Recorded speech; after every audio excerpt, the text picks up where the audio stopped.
मित्रों, आज इस वीडियो के अंदर एक विद्यार्थी ने छंद के बारे में डिमांड की थी कि सर हमें छंद समझ में नहीं आ रहा है। देखिए, मैंने स्क्रीन पर आपके लिए यहाँ पर पीपीटी बनाई है, बहुत ही शानदार नोट्स आपके लिए बनाए हैं, आप स्क्रीन पर देख पा रहे हैं। दोस्तों, आज इस वीडियो को यदि आपने देख लिया तो छंद का जो आपका एक सवाल है या छंद का जो आपका डाउट है वो हमेशा के लिए खत्म हो जाएगा। छंद में कोई प्रॉब्लम आपको नहीं आ सकती है। चाहे छंद में आप गण चिन्ह लगाने की बात हो, चाहे वर्णों की काउंट करने की बात हो, चाहे छंद पता लगाने की बात हो, चाहे लक्षण की बात हो, चाहे उदाहरण की बात हो, आप यदि इस वीडियो को देख लोगे तो आपका छंद का सवाल कभी भी गलत नहीं होगा। ये हम आपको वादे के साथ में कह सकते हैं, क्योंकि मैंने यहाँ पर नोट्स आपको बहुत सरल तरीका से और बहुत ही शानदार तरीका से मैंने यहाँ पर आपके लिए बनाए हैं। आपको नोट्स भी मिल जाएंगे, लेकिन वीडियो पूरा जरूर देखना, क्योंकि रटने से ज़्यादा समझना बहुत ज़रूरी है।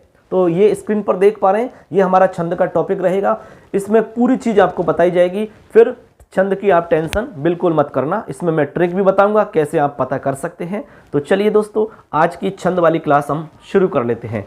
वीडियो को लाइक कर देना और चैनल को जरूर सब्सक्राइब करना। अपने दोस्त जितने भी हैं संस्कृत वाले, उन तक इस वीडियो को जरूर पहुंचाना। दोस्तों, कहते हैं कि ज्ञान को जितना बांटते हैं उतना ही ये आगे बढ़ जाता है, और जितना आप संचित करोगे उतना ही इसमें कमी होती चली जाती है। यही माँ सरस्वती के खजाने की विशेषता है। तो चलिए आज की क्लास शुरू करते हैं दोस्तों। चलिए बच्चों, छंद का टॉपिक शुरू करते हैं। ये यदि वीडियो आपने देख लिया तो छंद का सवाल कभी भी आपका गलत नहीं होगा, ये मुझे पूरा विश्वास है। मैंने इसमें बहुत ही शानदार तरीका से नोट्स बनाए। तो देखिए, सबसे पहले तो मैं आपको सामान्य सी जानकारी दे देता हूँ कि आपका जो प्रश्न आता है वो किस तरह से आता है। आप स्क्रीन पर देख पा रहे होंगे। देखिए, 12th संस्कृत छंद का प्रकरण। सबसे पहली बात है कि ये 5 अंक का आता है। तो 5 अंक, आप 5 में से 5 अंक कैसे प्राप्त कर सकते हो, इसकी पूरी रणनीति मैं आपको बताऊंगा। पूरा वीडियो देख लेना और चैनल को सब्सक्राइब कर देना और वीडियो को लाइक कर देना, अपने दोस्तों को शेयर कर देना। सबसे पहली बात है कि इसमें जो प्रश्न आते हैं वो 3 प्रकार के होते हैं। 3 प्रकार के प्रश्न आपसे पूछे जाएंगे छंद के अंदर, ठीक है ना। अब कैसे कैसे पूछे जाएंगे मैं आपको उनकी थोड़ी सी जानकारी दे देता हूं। एक प्रश्न जो आएगा वो तो आएगा लक्षण उदाहरण का। पहला प्रश्न आएगा आपका लक्षण और उदाहरण। आपको इसमें क्या करना है, लक्षण और उदाहरण लिखना है, सिंपल, ठीक है। जैसे मान लो हमारे सिलेबस में 10 छंद चलते हैं, 10 छंद चलते हैं, 10 में से कोई भी आ जाता है तो आपको उसका लक्षण लिखना है और आपको उसका उदाहरण लिखना है। मैं आपको बता देता हूं, यहां पर बहुत सारे बच्चे गलती करते हैं। आपका जो प्रश्न आएगा वो कुछ इस तरह से लिखा रहेगा, अधोलिखित छंदसाम कस्यचित् एकस्य लक्षणम उदाहरणम च लिखतः। इसका मतलब होता है बच्चों कि अधोलिखित छंद जो दिए हुए हैं उनमें से किसी एक का लक्षण और उदाहरण लिखो। अब यहां पर क्या है, आपको 2 मिलेंगी, ऑप्शन 2 मिलेंगे। उन 2 में से आपको एक का लिखना होता है। बहुत सारे बच्चे सोचते हैं कि हमें दोनों ही लिखने हैं, उनको पता ही नहीं चल रहा है कि एक पूछ रहा है कि 2। यहां साफ लिखा हुआ है एकस्य लक्षणम, एक का लक्षण लिखना है, मतलब लक्षण उदाहरण दोनों लिखने हैं। तो कहने का मतलब एक ही आपको लिखना होगा। जैसे मान लो मंदाक्रांता का लिखना है तो मंदाक्रांता का आप लक्षण लिखेंगे और उसका उदाहरण लिखेंगे। जैसे शार्दूल विक्रीडितम आ गया तो उसका लक्षण लिखेंगे और उसका उदाहरण लिखेंगे। ये बात तो आप समझ गए होंगे कि एक ही करना है आपको, 2 नहीं करने। बहुत सारे बच्चों ने किया है ऐसा गलतियां, तो अब आपकी गलती नहीं होनी चाहिए। सवाल एक हो जाता है। दूसरा सवाल जो आता है बच्चों, वो सवाल कैसा आता है, दूसरा सवाल आता है कोई पंक्ति मिलेगी आपको, ठीक है, कोई पंक्ति मिलेगी, उस पंक्ति में आपको गण चिन्ह लगाने हैं। आपको उस पंक्ति में गण चिन्ह लगा करके आपको छंद का नाम बताना है। आपको गण चिन्ह लगा करके छंद का नाम बताना होगा। कोई भी पंक्ति आ सकती है। जैसे पंक्ति आ जाती है, कुपुत्रो जायेता क्वचिदपि कुमातान भवति। मान लो ये पंक्ति आ जाती है। अब इसमें आप गण चिन्ह लगाना है आपको। अब गण चिन्ह लगाना आपको आना चाहिए। इस वीडियो को देख लिया तो आप बहुत मस्ती से सीख जाओगे गण चिन्ह लगाना। मैं आपको बताऊंगा धीरे धीरे आगे गण चिन्ह कैसे लगाते हैं, गणना कैसे करते हैं वर्णों की, ठीक है ना। गण चिन्ह लगाना मतलब ये मानो कि सबसे बड़ा काम है इसमें, वो सीख जाते हो तो गलत होगा ही नहीं आपका सवाल। तो यहाँ पर आपको क्या है, यहां पर भी आपको दो में से एक करना है। सवाल आएगा कि अधोलिखित पद्यांशेषु कस्यचित् एकस्य गणचिन्हं प्रदर्शयन् छंदसः नामोल्लेखम कुरुतः। जो आपको नीचे दो मिलेंगी, दो लाइन मिलेंगी कोई भी, उनमें से एक लाइन में आपको गणचिन्ह लगा करके छंद का नाम लिखना है। ठीक, ऐसे आप करोगे। तो ये दो प्रकार के सवाल हो गए। इसमें एक सवाल और आता है तीसरा सवाल जो आएगा वो आएगा, एक छोटा सवाल आएगा, इससे समझ पर आधारित, छंद की समझ आपको है या नहीं, इससे संबंधित आपका वो सवाल होगा। और वो सवाल हम कह सकते हैं गुरु लघु विवेक या लघु गुरु विवेक से संबंधित सवाल आ सकता है। आपसे कोई भी छोटा सा सवाल पूछ सकते हैं।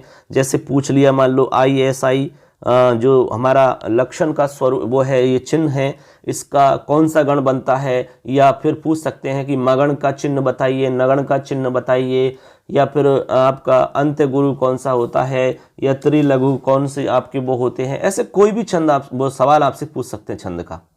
जैसे मान लो पूछ लिया कि त्रिवर्णानाम समूह कह कथ्यते, ऐसे। तो इस तरह के छोटे छोटे सवाल आपके आएंगे। तो एक सवाल आपसे पूछा जाएगा और ये एक सवाल एक नंबर का रहेगा। तो यहाँ पर सबसे पहले जो हमने बताया लक्षण उदाहरण, ये आपके 2 नंबर का सवाल है। गणचिन्ह वाला आपका 2 नंबर का सवाल है। और 3 नंबर पे हमने बताया है जो छोटा सवाल है, ये 1 नंबर का सवाल है। तो बच्चों यहाँ टोटल नंबर कितने हो जाते हैं? 5। अब बात आपको समझ में आ गई होगी कि आपके पेपर में किस तरह से प्रश्न आते हैं छंद की। ठीक है ना। अब चलते हैं आगे। अब मैं आपको आगे बताता हूं कि आपके सिलेबस में कितने छंद चलते हैं और कौन कौन से चलते हैं। दोस्तों 10 छंद आपके चलते हैं। ठीक है ना। चलिए मैं आपको बताता हूं। अब देखिए मित्रों, यहां पर अगला हमारा इसमें बिंदु आ रहा है, सिलेबस में छंद आपके टोटल 10 चलते हैं। अब वैसे 10 को आप रटो तो थोड़ा सा भारी लगता है, लेकिन मैं आपको यहाँ पर दोस्तों टोटल 5 छंद बताऊंगा, मोस्ट इंपॉर्टेंट 5 छंद बताऊंगा। और मुझे पूरा विश्वास है कि उन 5 में से आपका सवाल गारंटी से पेपर में आ जाएगा। ठीक है ना। तो आप लास्ट तक बने रहना, मैं आपको बताऊंगा वो सारी चीज, और भी जो भी आपके लिए मोस्ट होगा मैं बीच बीच में बताता रहूंगा। तो देखिए, सबसे पहले कि बोर्ड के पेपर में जो प्रश्न आपके पूछे जाएंगे वो प्रश्न कौन सी जगह पूछा जाएगा। तो जहां तक मॉडल पेपर के आधार पे मैं बता रहा हूं, देखो जो मॉडल पेपर माध्यमिक शिक्षा बोर्ड ने जारी किया है उस पेपर के आधार पे मैं आपको बता रहा हूं दोस्तों। एक तो आएगा 4थे नंबर का सवाल, एक आएगा 8वां, लिख दिया मैंने, थोड़ा सा इसमें छूट गया था। एक तो 8वां क्वेश्चन तो है ही, खैर इसके अलावा 4था क्वेश्चन आएगा और इसके अलावा 5वां क्वेश्चन। ये आपके 3 प्रश्न आएंगे।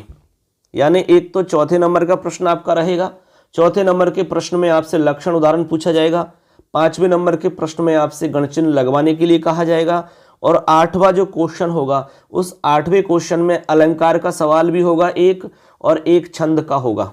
ठीक है ना। तो अभी फिलहाल मैं छंद की बात कर रहे हैं, इसलिए मैं छंद की बात कर रहा हूं।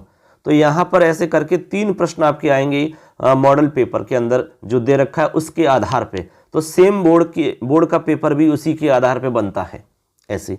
अब देखो जो आपके सिलेबस में है उसमें एक तो अनुष्टुप आएगा, उपेंद्र वज्रा आपके छंद चलता है, इंद्र वज्रा छंद आपके चलता है, उपजाति छंद आपके चलता है, और इसके बाद में वसंत तिल का छंद चलेगा, इसके बाद में वंशस्थ छंद चलेगा, फिर मालिनी छंद चलेगा, और इसके बाद में शेखरणी छंद चलेगा, और फिर आपका मंदाक्रांता छंद चलेगा, और लास्ट और 10वां है आपका शार्दूल विक्रीडितम छंद चलेगा। तो देखिए बच्चों, यहाँ पर टोटल हमारे 10 छंद हो जाते हैं। ये 10 छंद आपके चलने हैं। अब मैंने यहाँ पर अलग कलर से यहाँ 5 छंदों को मतलब डेडिकेट कर रखा है। 5 छंदों को यहाँ पर मैंने नीले कलर में लिखा हुआ है। तो आप समझ जाना कि ये 5 वेरी वेरी मोस्ट इंपॉर्टेंट हैं, ये VIP हैं, और मुझे तो पूरा विश्वास है कि भाई इन्हीं में से आपके पेपर में सवाल मिल जाएगा। मैं निश्चित तौर पे कह सकता हूं, आप पेपर देने के बाद में हमसे बात कर सकते हो। ठीक है ना, निश्चित। तो देखिए, मालिनी, शिखरणी, मंदाक्रांता, शार्दूल विक्रीडितम और वसंत तिलका, इन 5 को अच्छे से समझ लेना, अच्छे से याद कर लेना। लक्षण उदाहरण को इनमें से गारंटी से आपका आ जाएगा। देखो, चिन्ह लगवाने के लिए तो कहीं से भी आ सकता है, उसमें कोई फर्क नहीं पड़ता, चिन्ह लगाना आना चाहिए आपको। तो कोई भी लाइन आ जाए दुनिया में से, कहीं से भी कोई भी लाइन उठा के दे दो, आएगा इन्हीं 10 में से बस। तो कहाँ दिक्कत है, आपको चिन्ह लगाना मैं बता दूंगा, अभी आपको टेंशन क्यों लेते हो। लेकिन लक्षण उदाहरण की बात है ना, तो लक्षण उदाहरण में आपको केवल 5 कर लेने हैं, ये इनमें से आ जाएगा बस। वैसे एक बार सरसरी नजर सब पे मार लेना, लेकिन 5 को अच्छे से समझ के कर लेना, काम हो जाएगा, सवाल गलत आपका नहीं होगा, ये पूरा विश्वास है मुझे।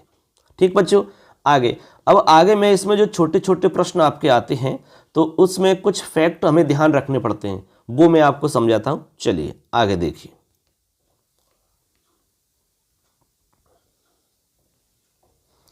अब देखिए बच्चों, यहां पर सामान्य फैक्ट के नाम से मैंने यहां पर एक बिंदु जोड़ा है, तो इसमें छोटे छोटे कुछ फैक्ट हमसे पूछ लिए जाते हैं। सबसे पहला है, हमने लिखा है यहां पर देखिए 1 नंबर पे छंद है, यानी कि छंद क्या है, ऐसा सवाल भी आ सकता है। तो इसमें आपको समझना है कि निश्चित वर्ण या मात्राओं को पाद मान करके रचे गए वाक्य या वाक्य समूह को छंद कहा जाता है। ठीक है, निश्चित वर्ण या मात्राओं को पाद मान करके जो एक वाक्य या वाक्य समूह बनाया जाता है उसको हम छंद कहते हैं। ऐसे आप इसको याद रखेंगे। ठीक है, ऐसे। अब जैसे आप जानते हैं कि वर्तमान में व्यवहार के अंतर्गत संस्कृत भाषा के जो छंद है उस छंद को श्लोक भी कहा जाता है। श्लोक, पूर्व में श्लोक केवल अनुष्टुप छंद के लिए प्रयोग होता था। ऐसे तो छंद आप समझ गए होंगे। ठीक है ना, निश्चित वर्ण या मात्राओं का एक वाक्य या वाक्य समूह रहता है जिसमें मात्राएं निश्चित होती हैं, निश्चित मात्रा या फिर वर्ण होंगे। इसका मतलब हुआ कि जो छंद हैं वो वर्ण के आधार पे होते हैं तो वर्णिक छंद कहलाते हैं, और मात्रा के आधार पे होंगे तो मात्रिक छंद कहलाएंगे। ऐसे तो निश्चित मात्रा वाला या वर्ण वाला एक वाक्य या वाक्य समूह रहता है, उसी को हम छंद कहते हैं। ये आपको समझना है। तो छंद के बारे में आप लिख सकोगे, कोई दिक्कत आपको नहीं होनी चाहिए। ठीक है, निश्चित वर्ण या मात्रात्मक वाक्यम या वाक्य समूह छंदः कथ्यते, ऐसा आप लिख सकोगे संस्कृत में। ठीक है ना। इसके बाद में देखिए, इसमें हमारा दूसरा सवाल बन सकता है पादः। पाद किसे कहते हैं, ये सवाल आया हुआ है, हमने लिखा है पादः। पाद को बच्चों चरण भी कहते हैं, याद रख लेना, पाद को चरण भी कहा जाता है। तो इसके लिए आपको एक लाइन याद रखनी है, गेयः पादस् चतुर्थांशः। गेया मैं लिख के बता देता हूं यहां पर देखिए, जिससे कि आपको सुविधा रहे लिखने में कि कैसे हमें लिखना है। आप लिख करके प्रैक्टिस करें, इस बात पे विशेष ध्यान रखना, क्योंकि बिना लिखे याद करोगे तो निश्चित तौर पे गलती होंगी।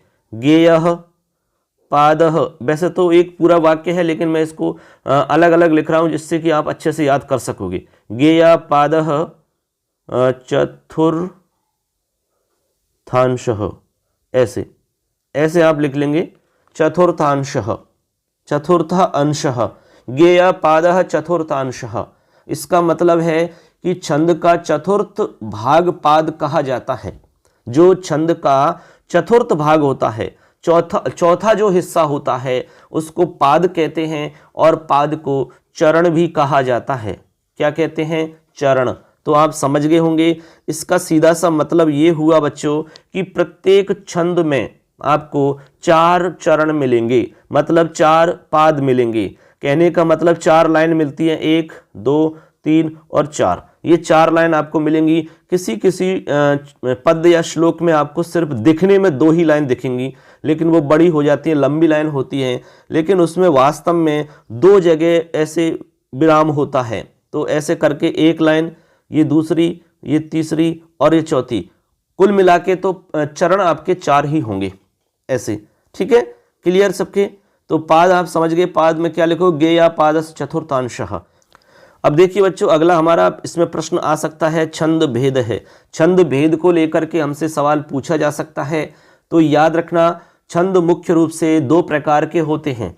छंद के द्विविधः भेदः, यानी भेद 2 माने जाते हैं। एक तो इसमें माना जाता है, भाई मैं ऊपर लिख देता हूँ यहाँ पर देखिए, एक तो वर्णिक छंद और दूसरा आपका मात्रिक छंद। ऐसे करके आपके टोटल 2 भेद हो जाते हैं। वर्णिक छंद आपके वो होते हैं जहां पर वर्णों की संख्या मतलब निश्चित की जाती है या वर्णों के आधार पर जहाँ पर छंद की गणना होती है, ठीक, जैसे कि इंद्रवज्रा है, वसंत तिलका है। और मात्रिक छंद वे होते हैं जहाँ पर मात्राओं के आधार पर छंद चलता है, मात्राओं की जहाँ पर काउंटिंग की जाती है। ऐसे समझ लो सीधा, मात्रा वाले में मात्रा गिनेंगे हम कि इसमें इतनी मात्रा होनी चाहिए, इसमें इतनी मात्रा आपकी होनी चाहिए। और वर्ण वाले में हम वर्ण गिनेंगे कि इतने वर्ण होने चाहिए। ऐसे आप इसको ध्यान रखेंगे, ठीक है ना। तो यहाँ मुझे लगता है कि आपको बात समझ में आ गई होगी, जो हमने छोटे छोटे आपको फैक्ट बताए हैं। इसके अलावा और भी जो प्रश्न बन सकते हैं वो मैंने आगे बताए हैं, तो आगे मैं आपको क्लियर कर दूंगा। अभी आपको यहाँ इतना समझ में आना चाहिए, ठीक है दोस्तों। लाइक कर दो वीडियो को यार, और शेयर कर दो अपने दोस्तों को, चैनल को सब्सक्राइब कर लेना। आगे चलते हैं। आगे बहुत ही मोस्ट फैक्ट बता रहा हूँ, गुरु लघु विवेक। गुरु लघु या लघु गुरु विवेक, बहुत सारे बच्चों को पता ही नहीं रहता है कि कौन सा वर्ण हमारा लघु है, कौन सा दीर्घ है। अब जब ये लघु दीर्घ आपको पता नहीं होगा तो चिन्ह आप कहाँ से लगा पाओगे बताओ यार। चिन्ह लगाने के लिए तो आपकी समझ में आना चाहिए कि लघु कौन है और गुरु कौन है, लघु का क्या चिन्ह होता है, गुरु का चिन्ह क्या होता है, गण कैसे बनाते हैं, कैसे लगाते हैं। ये सब आप जानना चाहते हो तो पूरा वीडियो देख लो, और एक बार देख लिया तो जिंदगी झिंगा लाला, आपको दिक्कत ही नहीं आएगी। पक्के वादे के साथ कह सकता हूं मैं आपसे, क्योंकि मेहनत की है मैंने आपके लिए बहुत अच्छे से। चलिए आगे बढ़। अब देखिए फ्रेंड्स, यहाँ पर हमने टॉपिक लिखा है लघु गुरु विवेक। यहाँ से निश्चित तौर पे आपका सवाल आता है। सबसे पहले तो मैं आपको ये समझाता हूँ कि इसमें आपका लघु क्या होता है, पहली चीज। उसके बाद में आपको गुरु समझना है कि गुरु क्या होता है, ठीक है। देखो, वर्ण तो आप जानते होंगे, वर्ण की बात हम कर रहे हैं कि गुरु वर्ण और लघु वर्ण कौन से होते हैं, ठीक है। वर्ण का मतलब स्वर व्यंजन से है। आपके जो वर्ण हैं, आपके स्वर और व्यंजन, वो आपके सारे ही आ जाएंगे इसमें, स्वर व्यंजन वर्ण। मात्रा आप जानते ही हैं, मात्रा स्वर वर्ण का निश्चित उच्चारण काल मात्रा होता है आपका। और जो मात्राएं होती है हमारी, देखो मात्रा आप जानते होंगे, छोटी ई की मात्रा, बड़ी ई की मात्रा। तो मात्राएं जो होती हैं मोस्टली हम दो भागों में बांट देते हैं मात्राओं को। एक तो हमारी गुरु मात्रा होती है और एक हमारी लघु मात्रा होती है। मात्रा के दो भेद हो जाते हैं, ऐसे समझ लो आप सीधा सीधा, ठीक है ना। अब हमने यहाँ पर लिखा है समझाने के हिसाब से, एक तो लघु मात्रा वाला और एक आपका गुरु। गुरु को हम दीर्घ भी कहते हैं। देखो, इनके दोनों के अलग अलग नाम और कह सकते हैं। लघु को हम बच्चों ह्रस्व भी कह सकते हैं और गुरु को हम दीर्घ भी कह सकते हैं। ऐसे कंफ्यूज नहीं होना है आपको, एक ही बात है, इसमें कोई दिक्कत नहीं है, ठीक है। अब देखो, सबसे पहले हम लघु की बात करते हैं। लघु तो आप जानते ही होंगे, इसमें कोई ऐसी प्रॉब्लम नहीं है। जो दिखने में छोटा दिख रहा है वो लघु है, समझ जाना। लघु, ह्रस्व को लघु कहेंगे हम। प्रत्येक ह्रस्व वर्ण की एक मात्रा गिनी जाती है। अब ह्रस्व स्वर आपके कौन कौन से होंगे अच्छे से समझ लेना। देखो, ए, ई, उ, री और री। ये देखो, मैंने 5 यहां पर स्वर लिखे हैं। ये 5 स्वर आपके ह्रस्व स्वर हैं। क्या है? ह्रस्व स्वर। आप अच्छे से समझ लेना इसको, ठीक है। तो ह्रस्व स्वर कौन कौन से हैं? 5 के नाम लिख दिए हैं। छंद शास्त्र में लघु के लिए संक्षिप्त नाम लय है। लघु में मतलब ह्रस्व के लिए या लघु के लिए शॉर्ट में लय लिखते हैं ऐसे। और इसका जो चिन्ह होता है बच्चों, वो चिन्ह ऐसा होता है अंग्रेजी में आई की तरह। बात समझ जाना, आई। अब आपको देखना है कि जो हमारे सामने शब्द होगा, उस शब्द के अंदर ह्रस्व यदि आपका ये लगा हुआ है स्वर वर्ण, जैसे मैं एक नाम लिख के बताता हूं। जैसे मान लो हमने नाम लिखा लखन। अब इसमें आपको देखना है कि इन वर्णों में आपका कौन सा स्वर लगा हुआ है। यदि इसमें ह्रस्व स्वर लगा हुआ है तो आपको चिन्ह के रूप में आई लिखना है, अंग्रेजी का आई, ठीक है। जैसे मान लो हमारा ले है। अब ले में कौन सा स्वर है बताओ? ए स्वर है। तो इन तीनों में ए स्वर लगा हुआ है और ए आपको पता है आपका लघु वाला है और लघु का चिन्ह आई होता है बच्चों। क्या होता है? आई। तो इन तीनों में आई आएगा ऐसे, बस। इसको कहते हैं गण चिन्ह। तो ये हमारा एक गण बन गया। एक गण 3 वर्णों से मिलके बनता है। ऐसे समझ लेना आप। तो ये बन गया। अब इसका नाम है नगण। अब ये तो मैं आगे और समझाऊंगा कि ये नगण क्यों है, ठीक है, पूरी डिटेल बताऊंगा मैं, गण सूत्र बताऊंगा, गण कैसे बनाते हैं, कैसे लगाते हैं, वो सब बताऊंगा। तो यहाँ आप समझ गए होंगे। तो ये देखो आई हमने क्यों लिखा है, क्योंकि ये ह्रस्व के लिए आई होता है। यदि यहाँ पर कुछ दीर्घ होता, अब दीर्घ का क्या मतलब है, दीर्घ का मतलब है एक से अधिक मात्रा वाला जो वर्ण होगा वो दीर्घ कहलाएगा। अब दीर्घ समझ लो, आपने लघु तो समझ लिया, अब दीर्घ में देखो बड़ी मात्रा आएगी ऐसे, ये आपका दीर्घ हो गया। इसके अलावा आपकी बड़ी ई की मात्रा आ सकती है, इसके अलावा बड़ा ऊ आ सकता है, इसके अलावा ए, आई और फिर ओ और फिर आपका औ, ऐसे ये सब के सब वर्ण आपके क्या हैं, दीर्घ हैं। ये सभी दीर्घ स्वर गुरु कहलाते हैं, याद रख लेना। अब देखो कोई शब्द आया और उसमें आ दिख रहा है तो समझ जाना आप कि ये क्या है भैया, ये आपका गुरु है। समझ, और बड़ी ई आ रही है तो गुरु है, और बड़ा ऊ आ रहा है तो गुरु है, ए आ रहा है तो गुरु है, आई आ रहा है तो गुरु है, ओ आ रहा है तो गुरु है, औ आ रहा है तो गुरु है। और गुरु का जो चिन्ह हमें लगाना होता है वो अंग्रेजी का एस लगाना होता है। अंग्रेजी में जैसे एस लिखते हैं उसकी तरह चिन्ह होता है, ठीक है। ये तो हो गए हमारा सीधा फंडा। इसके अलावा एक बात और ध्यान रखनी है आपको, वो क्या, इनके अलावा भी कुछ कंडीशन में हमारा जो वर्ण है वो गुरु कहलाएगा। इनके अलावा, अब वो इनके अलावा कौन सी ऐसी कंडीशन है वो आपको समझनी है, गलती वहीं पर होती है। इनमें तो गलती नहीं होगी क्योंकि ये तो सामान्य सी बात है, हर कोई जानता होगा। गुरु वर्णों को जानने के लिए आपको चार बातें और समझनी है। चार तो क्या, पांच ही समझ लो आप, तो पांच बात समझनी है आपको। उसके लिए वैसे एक श्लोक भी चलता है, ठीक है ना, श्लोक याद मत करो कोई बात नहीं, लेकिन मैं एक तरीका बता रहा हूं। यानी कि जो दीर्घ मैंने बताए वो तो आपको समझ में आने चाहिए। इसके अलावा पांच नियम और हैं जहां पर दीर्घ हो जाएगा हमारा वर्ण स्वर। कैसे, संयुक्त्याद्यम दीर्घम सानुस्वारम विसर्ग सम्मिश्रम विज्ञेयम अक्षरम गुरु पादांतस्तम विकल्पेन। मतलब सुनो सीधा सीधा, देखो मैं आपको बता रहा हूं कि दीर्घ स्वर के अलावा कहां कहां और हो सकता है, वो कंडीशन सुननी है आपको। दीर्घ स्वर तो दिख ही जाएगा, बड़ी की मात्रा बड़ा आ दिख रहा है, बड़े ऊ की मात्रा दिख रही है, ए आई ओ औ दिख रहा है तो दीर्घ हैं। लेकिन इनके अलावा भी दीर्घ होते हैं। क्या, सुनो, एक है आपका संयुक्त वर्ण से पूर्व का वर्ण, संयुक्त आद्यम, यानी संयुक्त आद्य, संयुक्त वर्ण से पहले वाला वर्ण। संयुक्त वर्ण जो होगा, संयुक्त वर्ण से पूर्व का जो वर्ण होगा वो आपका दीर्घ हो जाएगा। संयुक्त वर्ण से पूर्व का वर्ण दीर्घ हो जाएगा एक।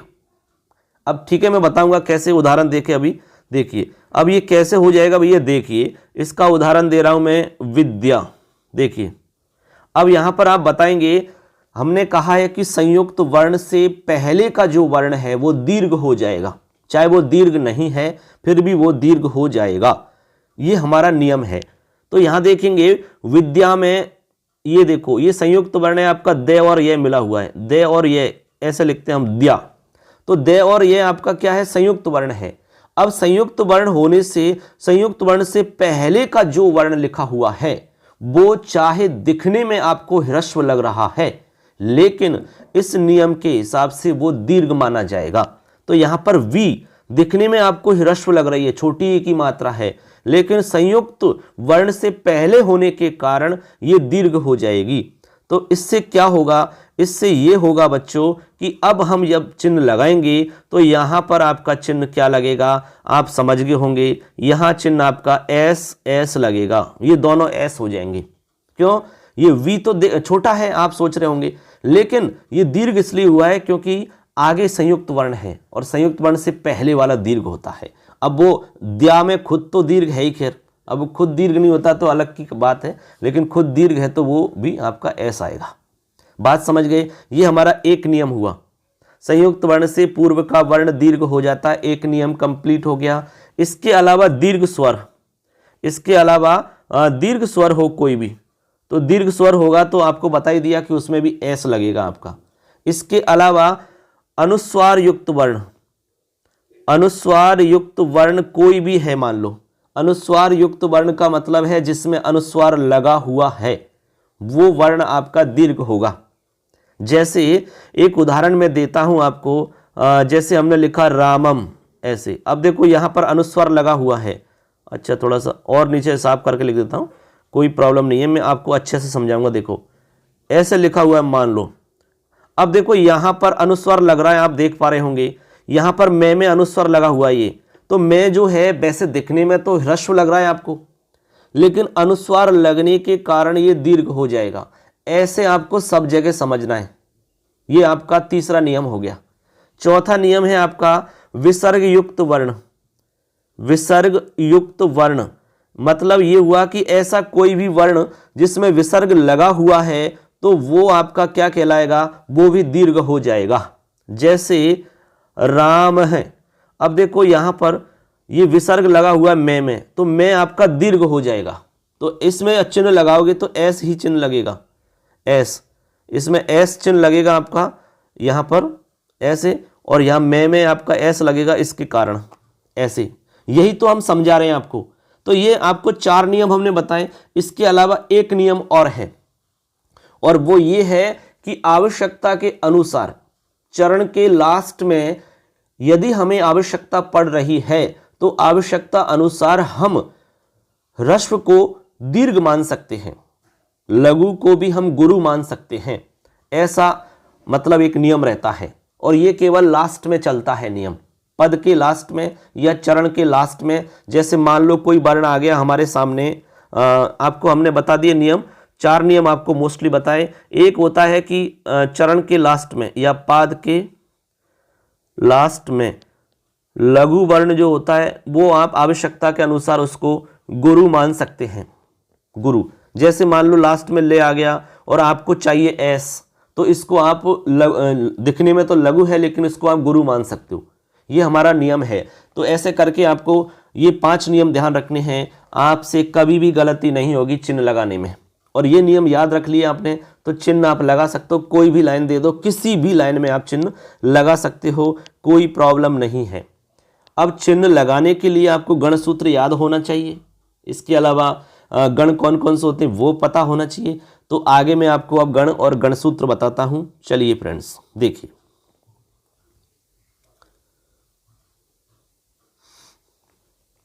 अब देखिए बच्चों, यहां पर हम बता रहे हैं गण और गण सूत्र।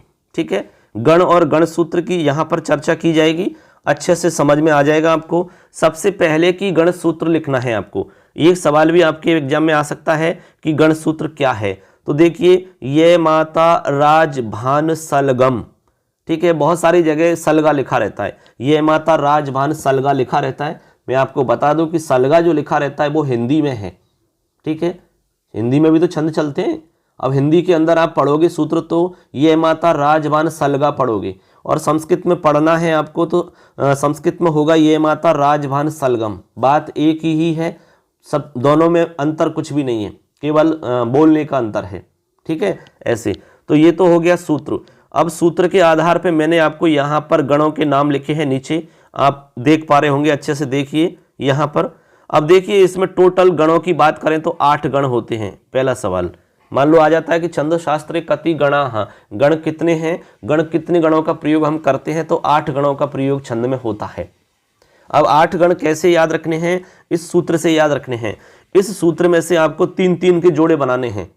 ठीक है, स्टार्टिंग करनी है आपको ये से, तो ये माता, ये हमारे 3 वर्ण हो गए। इसके बाद में फिर आपको दूसरे वर्ण से शुरुआत करनी है, माता रा, ऐसे। तो पहला गण बन जाएगा ये गण, ये माता, ऐसे, ये माता, ये हमारा पहला गण बन गया।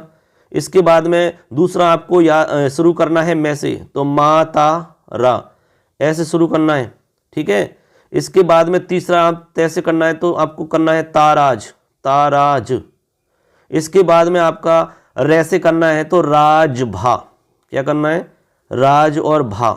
इसके बाद में आपका जैसे करना है तो जभान, और फिर भै से करना है तो भानस, और फिर नै से करना है तो नसल, नसल लिख रहा है ना, और सै से करना है तो आपका सलगम, ऐसे। तो ये हमारे सलगम हो गया। इसमें ये मैं जो है हलंत है, हलंत की काउंटिंग नहीं होती है, इसको आप ऐसे भी लिख सकते हो, मैं जो है अनुस्वार के रूप में भी लिख सकते हैं, सलगम, इस तरह से। तो ऐसे करके यहाँ पर मैंने आपको 8 गण बना के बता दिए सूत्र में से। तो जो हमारा सूत्र है उसी में से आपको 8 गण बना लेने हैं। मैं आपको एक बात बता देता हूँ, जब आप पेपर दो तो सबसे पहला काम आपको क्या करना है, सुन लीजिए। पेपर के पीछे मतलब जो कॉपी आपको मिलेगी, उस कॉपी का पीछे का लास्ट जो पन्ना होता है वो रफ के लिए होता है, उसमें आप रफ काम कर सकते हो। आपको रफ में करना क्या है, सबसे पहले ये वाला सूत्र लिख लेना जाते ही, ठीक है। अब इस सूत्र लिख करके इसमें चिन्ह लगा लो, आप चिन्ह लगा करके गणों के नाम लिख लो। 2-3 मिनट का समय लगेगा। उसके बाद में आप क्या है, जब सवाल करोगे तो उसमें तुरंत देख करके कर सकते हो, आपको फिर लिखने की जरूरत नहीं पड़ेगी, ठीक है ना, ऐसे। तो अब ये समझ गए होंगे, सूत्र समझ गए, गण समझ गए। यह गण कैसे बना, 3-3 के जोड़े से बनाया है हमने, ठीक है। 3-3 का जोड़ा लगाया है और 3-3 के जोड़े से बन जाता है। 3-3 का जोड़ा ही होता है, 3 वर्णों से मिलकर एक गण बनता है, ठीक है। कोई भी 3 वर्ण हो सकते हैं, उनको जोड़ दीजिए, आपका एक गण तैयार हो जाएगा, ठीक है, जैसे मैंने यहाँ लिख के बताए आपको। अब मैं आपको चिन्ह लगा के बताता हूँ यहाँ पर। जैसे मान लो हमारा पहला गण है ये, माँ और ता, ये हमने 3 वर्ण लिख लिए और एक गण आपका तैयार हो जाता है। अब यहाँ पर आप देखेंगे कि इसमें चिन्ह लगाना है हमें, तो मैंने जो नियम बताया वो आपको देख लेने हैं। यदि आपका लघु है तो आई का चिन्ह लगाना है, और दीर्घ दिख रहा है तो उसमें आपको क्या लगाना है, एस का चिन्ह लगाना है, अंग्रेजी में एस की तरह। और यदि वर्ण आपका अनुस्वार से युक्त है तो एस लगाना है। इसके अलावा संयुक्त वर्ण से पूर्व का है तो एस लगाना है, विसर्ग वाला है तो एस लगाना है। तो देखो ये दिख रहा है तो ये आपका आई लगेगा, ठीक है, ये, क्योंकि इससे संयुक्त वर्ण वाला भी इसमें मामला नहीं है। आगे माँ आ रहा है तो माँ आपका दीर्घ है तो एस लगेगा, ता दीर्घ है तो एस लगेगा। अब देखो आई डबल एस बन गया, आई डबल एस। अब मान लो ये माता को तो हटा दें और डायरेक्ट लिख दें ये आई डबल एस। तो अब आपसे पूछें कि बताओ ये कौन सा गण है, तो आपको पता होना चाहिए कि कौन सा गण है। इसीलिए तो हमने कहा कि रफ कार्य के लिए आप सबसे पहले लिख दो, चिन्ह लगा दो। अब कैसे भी पूछ लो, आप दिक्कत आपको नहीं होगी, ठीक है ना। आई डबल एस का मतलब हो गया आपका ये गण। अब ये सवाल ऐसे भी पूछ सकते हैं कि आदि लघु कौन सा होता है गण, आदि लघु। ये आदि का मतलब शुरुआत होती है, स्टार्टिंग। तो स्टार्टिंग में यहाँ पर आई है यानी लघु है, तो ऐसा कौन सा आपका गण है जिसमें स्टार्टिंग में लघु आ रहा है, तो सीधा सा ये यगण ही तो है। ऐसे ऐसे आप और भी बना सकते हैं, जैसे माँ तारा, माँ ता और रा, इसमें चिन्ह लगाने हैं तो एस, इसमें भी एस, इसमें भी एस, ये तीनों ही दीर्घ हैं तो ट्रिपल एस हो गया, ठीक है। तो इसमें हम कह सकते हैं त्रिगुरु। त्रिगुरु कहाँ पर होते हैं, त्रिगुरु होते हैं आपके मगण के अंदर। किसमें होते हैं, मगण में। इसमें तीनों ही वर्ण आपके गुरु होते हैं, तो ये मगण हो जाता है। ऐसे ही आप 8 को बना लोगे, किसी भी नाम में लगा लो, अपने अपने नामों में लगा लो आप सबसे पहले तो, ठीक है। तो उससे भी आपको प्रैक्टिस हो जाएगी। जैसे भैया हमारा नाम है लखन, लखन, तो ये देखो हमारे में तो केवल आई, आई और आई 3 लगेंगे, और विसर्ग लगा दिया तो लखन। अब आपका यहाँ विसर्ग लगाते ही मामला चेंज हो जाएगा, विसर्ग लगाते ही हमारा एस बनेगा, आई आई एस। अब एस लास्ट में है तो इसको कहेंगे अंत गुरु।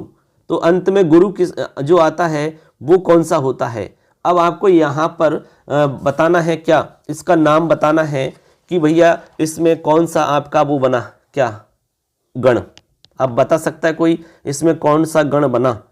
अब आपको पता होना चाहिए कि आई आई एस जो बनता है वो बनता है आपका सगण के अंदर, सगण, क्योंकि हमने आपको बताया था सलगम।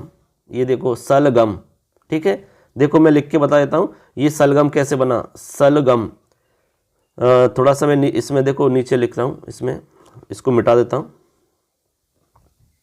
अब सगण बनाओगे तो आपका इसी तरह बन जाएगा जो हमारे नाम में बनाया अभी, सलगम, ऐसे, ठीक है। तो यहाँ पर एस आई आएगा, ये भी आई आएगा, और ये गे जो है अनुस्वार है इसलिए एस आएगा, और ये का यही हमने अभी हमारे नाम में लिखा था, ऐसे कैसे देखियो आप, आई आई और एस। अब देखो हमारा नाम जो है और ये एक ही जैसा बन गया।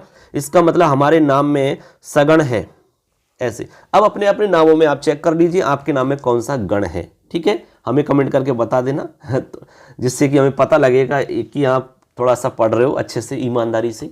हमें पूरा विश्वास है कि आप ईमानदारी से पढ़ रहे होंगे, ठीक है ना, क्योंकि हम भी बहुत मेहनत आपके लिए कर रहे हैं, तो आपको भी मेहनत करनी चाहिए, ठीक है, क्योंकि सफलता एक दिन में नहीं मिलती है, लेकिन मेहनत करो तो एक दिन निश्चित मिलती है, जरूर मिलती है। कहते हैं कि कोशिश इंसान को नाकाम कर सकते नहीं, मंजिलें ना भी मिले तो फासले घट जाते हैं, फासले घट जाते हैं। कोशिश करने वालों की कभी हार नहीं होती, लहरों से डरने वालों की नौका पार नहीं होती, पार नहीं होती। इस बात को दिमाग में फिट रखना बच्चों।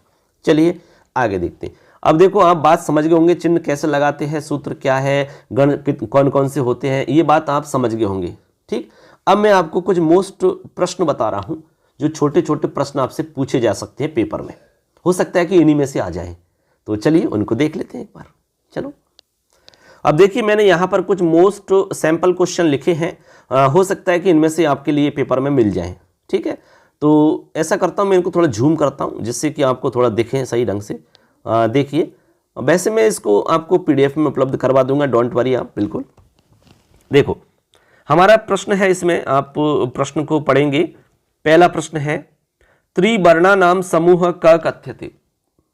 समझ गए, तीन वर्णों का जो हमारा समूह होता है उसे क्या कहते हैं, ऐसा सवाल आ सकता है। तो उत्तर हो जाएगा गण। हमने कहा कि तीन वर्णों से मिलकर के गण बनता है, तो त्रिवर्णा नाम समूह गणः कथ्यते। इसके बाद में है आपका अंत गुरु कह गणः कथ्यते। अंत गुरु, अंत में गुरु, अभी अभी हमने आपको समझाया था, हमारे नाम में लगा करके लखनः, उसमें हमने चिन्ह लगाए थे, तो अंत में गुरु आया था उसमें, तो इसका मतलब अंत गुरु हमारा नाम हो जाएगा। हमारे गण का नाम है अंत गुरु, तो इसमें उत्तर हो जाएगा सगण। इसके बाद में तीसरा सवाल है, कस्मिन् गणे सर्वे वर्णाः लघवः सन्ति। यानी किस गण में सारे ही वर्ण लघु होते हैं, बताओ, सारे ही वर्ण लघु होते हैं। तो उत्तर है नगण। आप लगा के देख लेना, नगण है, नगण बना के देख लो ना, सारे ही आपके आई आई आई आएंगे। अगला सवाल, प्रतिचरणम अष्टवर्णा कस्मिन् छंदसि भवति। ये छंद में से भी पूछा जा सकता है। इसके अलावा आपका जो लक्षण है छंद का, वहां से भी पूछा जा सकता है। यति वाला सवाल भी पूछ सकते हैं कि इस छंद में कहां पर यति होती है। यति का मतलब बच्चों रुकना होता है, यति यानी रुकना। हम जब छंद बोलते हैं तो कहां पर हम रुकते हैं, थोड़ा सा विश्राम कहां लेते हैं, वो यति है, ठीक है ना। ऐसे कितनी जगह विश्राम लेते हैं उसको कहेंगे यति, कहां कहां पर होना। आगे सुनो, तो इसमें देखो ऐसा कौन सा छंद है जिसके प्रत्येक चरण में या प्रत्येक पाद में आपके 8 वर्ण होंगे। तो उत्तर हो जाएगा अनुष्टुप छंद। बच्चों अनुष्टुप छंद की प्रत्येक लाइन में 8 वर्ण मिलेंगे, याद रख लेना। जब कोई भी ऐसा श्लोक दिख रहा है जिसमें 8 वर्ण आपको मिल रहे हैं, या दिखने में 2 लाइन दिख रही हैं, तो उसमें टोटल वर्ण गिनोगे तो 8 चौका 32 वर्ण आपको मिल जाने चाहिए। समझ जाना अनुष्टुप छंद है। कैसे, इसका लक्षण है, श्लोक षष्ठम गुरुगेयम सर्वत्र लघु पंचमम द्विचतुष्पादयोरेश्वम सप्तमम दीर्घमन्योः। ये इसका लक्षण है। बहुत ही मजे से बोल सकते हैं, और जैसे हमने लक्षण बोला है ना, उसी तरीका से आप उदाहरण भी बोल सकते हो, कोई दिक्कत नहीं है। जैसे कैसे बोल सकते हैं भैया, ऐसे बोल सकते हो आप, काकः कृष्णापिक कृष्णा को भेदापिक काकयो वसंत काले संप्राप्ते काकः काका पिक पिक। इस तरह से बोल सकते हो, बहुत अच्छा मजे से मस्ती में आप गाते हुए याद कर सकते हैं। अगला सवाल है हमारा, मध्य गुरु इति नामनः क गणः ख्यातः। मध्य गुरु के नाम से कौन सा गण आपका प्रसिद्ध है। तो मध्य गुरु यानी बीच में गुरु जहां पर आएगा वो है आपका जगण, और जगन जो बनता है भैया वो बनता है ISI। ये बहुत ही फेमस है, बहुत बार एग्जाम में आ गया है ISI। तो बीच में देख लो एस आ गया, तो ये मध्य गुरु हो गया। अगला है छंद शास्त्रे पादः शब्दस्य को अर्थ। छंद शास्त्र में पादः का अर्थ क्या है। वैसे मैंने स्टार्टिंग में समझा दिया है, फिर भी यहाँ लिख दिया है कि गे या पादः चतुर्थ अंशः, यानी जो हमारा छंद होता है उस छंद का चौथा जो अंश होता है या चरण होता है उसको पाद कहते हैं। अगला सवाल है गण विधायक सूत्रम लिखत। गण विधायक सूत्र अभी अभी हमने बताया, ये माता राजभान सलगम, कोई प्रॉब्लम नहीं है। इसके बाद में है शिखरणी छंदसी कति वर्ण। शिखरणी छंद में कितने वर्ण हैं? तो 17 वर्ण होते हैं। मैं आपको अलग से वर्ण पूरे बता दूंगा आपके सभी छंदों में कितने वर्ण होते हैं, ठीक है, तो उसकी टेंशन आप बिल्कुल ना करें। इस तरह से यहाँ पर मैंने आपको कुछ सैंपल क्वेश्चन बताए हैं जो कि मॉडल पेपर में भी दे रखे हैं आपके इनमें से, और आपका जो डेस्क वर्क दे रखी है उसमें भी ये क्वेश्चन हैं, और मैं अपनी तरफ से भी आपको कुछ क्वेश्चन बताऊंगा। मैं कुल मिला के पूरा मैटर बताऊंगा आपको। पूरा वीडियो देखोगे तभी जाकर के आप उसको समझ पाओगे। गलती कहीं होगी नहीं आपसे, क्योंकि रटने से ज़्यादा समझने पे जोर देना चाहिए आपको। इस बात को हम बार बार कहते हैं आपसे, ठीक है ना। तो अब इसमें कोई भी प्रॉब्लम है तो आप बता सकते हैं मुझे कमेंट करके। वैसे मुझे लगता नहीं कि कोई प्रॉब्लम बच जाएगी अब। चलो आगे मैं आपको जितने भी हमारे छंद हैं 10, उनमें प्रत्येक में वर्ण बताता हूं आपको, क्योंकि वर्ण का सवाल आता है सीधा ही। जैसे पूछ लिया कि मालिनी में कितने वर्ण होते हैं, याद रखना है आपको फटाफट। शिखरणी में कितने वर्ण होते हैं, तुरंत याद रहना चाहिए। इंद्रवज्रा में कितने वर्ण होते हैं, देखते ही याद रहना चाहिए। उपजाति में कितने वर्ण होते हैं, देखते ही तुरंत याद रहना चाहिए आपको, ऐसे, ठीक है। हम आपको सारे ही छंदों को बता रहा हूं मैं, किस छंद में कितने वर्ण हैं याद रख लेना। अनुष्टुप में 8 वर्ण होते हैं बच्चों। अनुष्टुप में कितने वर्ण होते हैं? 8। मैंने अभी लक्षण बोल के बताया था। श्लोक षष्ठम गुरुगेयम सर्वत्र लघु पंचमम द्विचतुष्पादयोरेश्वम सप्तमम दीर्घमन्नयोः। 8 वर्ण वाला इस तरह से बोला जाता है। इसके बाद में उपेंद्र वज्रा में 11 वर्ण होते हैं। यहाँ पर थोड़ा सा अच्छे से याद रखना, उपेंद्र वज्रा में, इंद्र वज्रा में और उपजाति में, इन तीनों में 11-11 वर्ण होते हैं। तो 11 वर्णों वाले हमारे पास 3 छंद हो गए टोटल, ठीक है। और तो सारे छंद अलग अलग वर्णों के हैं, केवल 3 ही छंद हैं जो सेम वर्णों के 3 हैं। यानी कि 11 वर्ण का हमारे पास उपेंद्र वज्रा भी है, 11 वर्ण का इंद्र वज्रा भी है, और दोनों को जोड़ दिया जाए तो तीसरा बन जाता है उपजाति। ऐसे 11 वर्ण वाले को थोड़ा सा अलग बोलते हैं। कैसे बोलेंगे? जैसे कि उपेंद्र वज्रा है, उपेंद्र वज्रा जतुजास्ततो गौ, उपेंद्र वज्रा जतुजास्ततो गौ, त्वमेव माता च पिता त्वमेव, त्वमेव बंधुश्च सखा त्वमेव। इस तरह उच्चारण करते हैं इसका। मस्ती से गाओ, मजा आ जाएगा आपको यार, ठीक है। अब उपजा इसी तरह से इंद्र वज्रा बोल सकते हो आप। इंद्र वज्रा में सेम वर्ण 11 ही है। स्याद इंद्र वज्रा यदि तौ जगौगा अर्थो ही कन्या परकीय एव, तामद्य संप्रेष्य परिग्रहीतुः जातो ममायं विशदा प्रकामं प्रत्यर्पितन्यासिवंतरात्मा। ऐसे कितना बढ़िया है। इस तरह से बोल सकते हैं। उपजाति की बात करें तो उपजाति दोनों मिक्स हो जाते हैं, यानी इंद्र वज्रा और उपेंद्र वज्रा को मिक्स कर दिया जाए तो हमारा छंद बनता है उपजाति छंद, ठीक है। उपजाति मैं बताऊंगा अलग अलग बाद में, अभी तो वर्ण गिन लो अभी सिर्फ। इसके आगे देखिए बच्चों, 5 नंबर पे हमारा बसंत तिलका है। बसंत तिलका में 14 वर्ण होते हैं। 14 वर्ण को कैसे बोलेंगे मैं आपको आगे बताऊंगा। 6 नंबर पे वंशस्थ दे रखा है। वंशस्थ में 12 वर्ण है टोटल, ठीक है। वंशस्थ में कितने? जतौ तु वंशस्थम उदरितम जरो, तो इसमें आपके 12 वर्ण हो जाएंगे। इसके बाद में मालिनी के अंदर 15 वर्ण याद रखने हैं। शिखरणी में 17 वर्ण याद रखने हैं। मंदाक्रांता में 17, ये 17 वाले 2 हैं हमारे पास। शिखरणी में 17, मंदाक्रांता में 17, और सबसे ज्यादा लास्ट में शार्दूल विक्रीडतम में 19 वर्ण हैं। 19 वर्ण। तो ऐसे करके आप वर्ण याद रख लोगे। एक सवाल तो आपका वर्णों में से आ जाता है, तो वो गलत होना नहीं चाहिए आपका। अनुष्टुप में 8, उपेंद्र वज्रा, इंद्र वज्रा, उपजाति में 11-11 होते हैं। वसंत तिलका में 14, वंशस्थ में 12, मालिनी में 15, शिखरणी और मंदाक्रांता में 17, शार्दूल में 19। ऐसे आपको याद रखने हैं, ठीक है।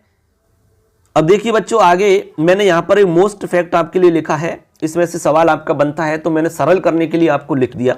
जैसे एक तो आपका गण का नाम, ठीक है। जैसे यगण है तो यगण ऐसा होता है ये माता, मगण आपका मातारा, तगण आपका ताराज, रगण आपका राजभा, जगण आपका जभान, भगण आपका भानस, और नगण आपका नसल, और सगण आपका सलगा या सलगम। ऐसे बनता है, मैंने आपको बना के बताया भी था। ये आपके सूत्र के आधार पर बनाए हैं, ये इनके स्वरूप हैं। चिन्ह लगाने के बाद में कैसा दिखेगा गण, ISS, ये SSS, SSI, SIS, ISI, SII, III और IIS, इनका स्वरूप है, इस तरह से दिखेंगे ये जब चिन्ह लग जाएंगे। अब सबसे मेन है इनका नाम क्या रहेगा, फिर इन चिन्हों के आधार पर नाम क्या रखेंगे। तो नाम रखेंगे, देखो आदि लघु, इसमें लास्ट आपके स्टार्टिंग में लघु है इसलिए नाम हो जाएगा आदि लघु। इसमें देखो तीनों ही गुरु है तो नाम हो जाएगा सर्व गुरु। इसमें आपके लास्ट में आपका लघु है तो अंत लघु नाम हो जाएगा। इसमें बीच में लघु है तो इसका मध्य लघु नाम हो जाएगा। इसमें बीच में आपका गुरु है तो मध्य गुरु नाम हो जाएगा। इसमें आपका शुरुआत में एस है तो आदि गुरु हो जाएगा, आदि का मतलब शुरुआत, स्टार्टिंग। और इसमें तीनों ही आई है तो इसका मतलब सर्व लघु हो जाएगा। और इसमें लास्ट वाले में लास्ट में एस है तो अंत गुरु हो जाएगा। ये आपके सारे के सारे नाम हो जाते हैं। यहाँ से एक सवाल बन जाता है आपका। उदाहरण भी लिख दिए हैं, जैसे कि यशोदा, माता श्री, तालाब, रागिनी, जहाज, भारत, नगर, सरिता, ऐसे कोई भी नाम आप लिख सकते हो, कोई प्रॉब्लम नहीं है। तो उम्मीद करता हूँ यहाँ पर मैंने जो बातें आपको बताई है वो अच्छे से समझ में आई होंगी। इससे सरल आपके लिए और कुछ भी नहीं हो सकता है। तो आप अच्छे से समझ जाना, इसमें आपका एक भी सवाल यहाँ से गलत नहीं होना चाहिए। अब आपके जितने भी छंद चलते हैं उनमें से मैंने 5 वेरी वेरी मोस्ट इंपॉर्टेंट बताए हैं।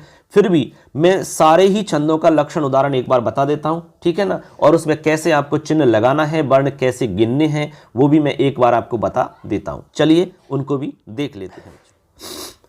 देखिए बच्चों, अब मैं आपको यहाँ पर सारे ही छंदों को एक बार थोड़ा सा मैं फटाफट बता देता हूँ। जल्दी जल्दी बताऊंगा यहाँ पर मैं, क्योंकि आप पहले से पढ़ रखे हैं, जानते हैं सब कुछ। फिर भी मैं यहाँ पर आपको एक सिस्टमेटिक तरीका से बताने का प्रयास कर रहा हूँ। देखिए, सबसे पहला है हमारा अनुष्टुप छंद। अनुष्टुप छंद में 8 वर्ण होते हैं, पहले ही बता दिया है। यति की बात करें तो इसमें यति आपके पाद के लास्ट में होती है, यानी कि चरण के लास्ट में होती है, बीच में इसमें यति नहीं होती। लक्षण देख लीजिए आप। लक्षण है हमारा, देखो इसको कैसे बोलेंगे, श्लोक षष्ठम गुरुगेयम सर्वत्र लघु पंचमम द्विचतुष्पादयोरिश्वम सप्तमम दीर्घमन्नयो। इसका मतलब है कि अनुष्टुप छंद वैसे तो सीधा सीधा समझना है कि प्रत्येक वर्ण में 8 वर्ण आपको गिनने हैं। अब इसमें टोटल वर्ण गिनोगे तो मैं आपको एक बार वर्ण गिन के बता देता हूं। इसमें देखिए 4 लाइनें आपको दिख रही होंगी। देखो कैसे दिख रही है। हमने कहा कि प्रत्येक श्लोक में 4 ही चरण होते हैं। पहला चरण है हमारा यहां से यहां तक, दूसरा चरण है यहां से यहां तक, तीसरा चरण है यहां से यहां तक और चौथा चरण है यहां से यहां तक। अब देखो मैं इन चारों चरणों में आपको 8 वर्ण गिन के बताता हूं कि 8 वर्ण हो रहे हैं कि नहीं हो रहे हैं। देखो मैं मिटाता हूं इसको और आपको मैं गिन के बता रहा हूं, एक में आप आगे समझ जाना। देखो आपको हम बता दें कि आधा जो वर्ण होता है वो गिना नहीं जाता, हलंत वाला वर्ण गिना नहीं जाता, इस बात को ध्यान रखना। तो देखो श्लोके में आधा वर्ण है श, इसको नहीं गिनना। तो आपका ले 1 और 2 हो गए, फिर 3 4, फिर आपका गो रू 5 6 7। देखो 1 2 3 4 5 6 7 और 8 ये पे, ये हमारा 8 नंबर पे हो गया है।